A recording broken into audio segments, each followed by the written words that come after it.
Alors bonjour à tous et à toutes, ici Docteur Comics.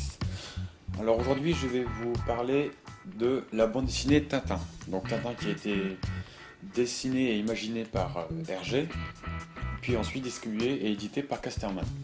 Donc aujourd'hui je vais vous parler de comment identifier vos bandes dessinées de Tintin et les classer par série, année et comment dire par volume. Donc on peut noter 4 grandes périodes avec des gros changements sur les quatrièmes plats des albums de Hergé. Donc je vais vous montrer qu'est-ce que les quatrièmes plats.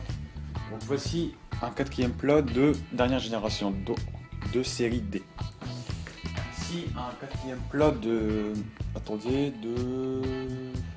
Ouais, de C. Voilà un quatrième plat C. Si par exemple un quatrième plat de série B, voilà. Donc ces 4 types de quatrième plat se distinguent par une lettre ou souvent les quatrièmes plats par une lettre. Ça veut dire que donc on a P, A, B, C. Chaque lettre se vaut à une année. À une année si vous voulez, à une période dans le temps. Donc par exemple la lettre P qui est la première, ce sera les premiers albums de 1831 à 1934. Ensuite, si on prend la série A, donc ça sera de 1937 à 1945. Si nous prenons la série B, ça sera, donc la série B ici, ça sera de 1945 à 1975. Donc là, on sait déjà que notre Tintin est de 1900 et entre 1940 et entre 1945 et 1975. Après, il ne reste plus qu'à identifier quelle année est. Donc maintenant, en série C, de 1975 à nos jours. Donc ça a changé depuis. Mais de 75, il y a eu cela. Puis ensuite, les nouvelles éditions, donc les réédités, ils sont comme ça. Ils sont différents des séries C. Donc nous, on parle de série D. Donc ce sont ceux que nous croisons de tous les jours en neuf dans les boutiques. Voilà. Donc chaque plat se constitue en P. Donc là... Donc pour les P, ça va de 31 à 34. Donc je mettrai une liste ici à votre gauche de P1 jusqu'à P6 bis. Parce que par exemple, si donc P1 1931, P2 1931, P2 bis 1931, P2 bis tiers 1931, P3 1932, en fait ça modifie. Par exemple, je vais prendre le P numéro 4. Si là par exemple, donc là nous avons une série B, donc on ne sait pas. Prenons par exemple que c'est un B6. Je voudrais un B5. Le B5, il faudrait juste enlever le 9 et 10 et nous avons une édition B5. Et la B5, nous pouvons trouver la même. Donc voilà. Donc pour les séries A, c'est en 1937. Donc de 1937 à 1900, attendez, je regarde dans mon bloc-notes que j'ai laissé, de 1944, donc de A1 à A24. Ensuite pour les séries B, comme ici j'ai, ça sera de 1945, attendez, jusqu'à combien? Jusqu'à 1975, donc ça c'est, voilà.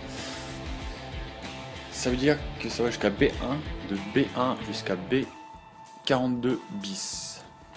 Ensuite pour les séries C, donc comme j'ai actuellement ici, les séries C c'est de 1975 à aujourd'hui, donc on va dire jusqu'à 1987, c'est ce qui est marqué dans les grandes lignes. Donc de C1 à C8. Donc là je vais identifier plusieurs de mes Tintins pour vous expliquer comment ça se passe. Attendez, je bois un petit coup parce que j'ai soif.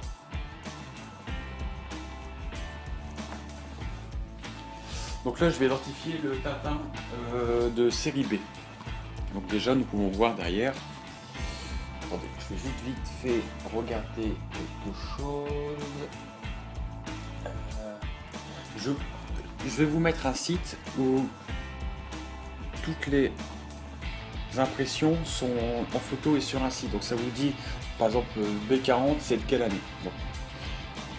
Moi je peux déjà dire que c'est un B, donc série B. Donc c'est entre, comme j'ai dit tout à l'heure, c'est entre 45 et 75. Donc maintenant il suffit de regarder sur le site que je vous mettrai dans la description.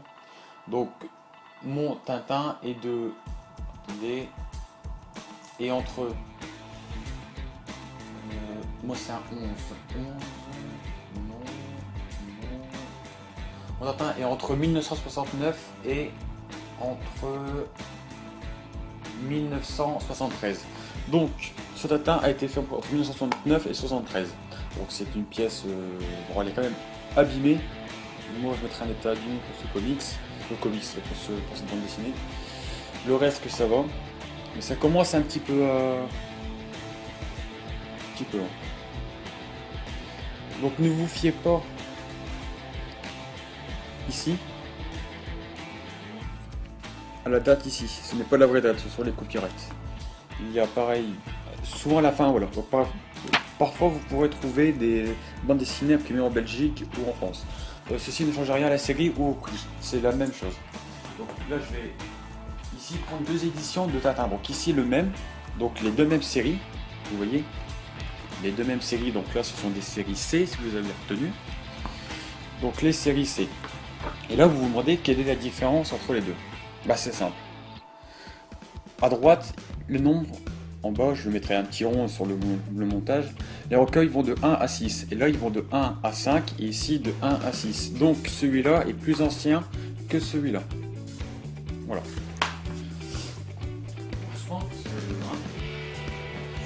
Bon, pour le Lotus bleu, ici c'est pareil. Donc parfois il y aura des éditions ici, j'aurais peut-être dû enlever ça, c'est pas grave, où là il y a un code barre. Si vous avez remarqué à mon édition précédente, le code barre est inexistant. Donc lui il est plus récent. Regardez. Déjà on peut marquer un livre en plus ici qui n'y est pas ici. Et le code barre apparaît. Allez, hop, tout doucement, ouais. Donc si maintenant je prends les nouveaux qui ont été réédités, nouveau, tiens maintenant. De toute façon il le marque ici, le copyright renouvelé. Donc celui-là c'est un plus récent. Donc c'est à partir de 1900, je l'avais daté il y a 2 jours sur mon Excel. Donc voilà. Donc je vais vite fait vous remettre dans la vidéo les différentes parties. Donc on a la série P, la série A, la série B, la série D. C.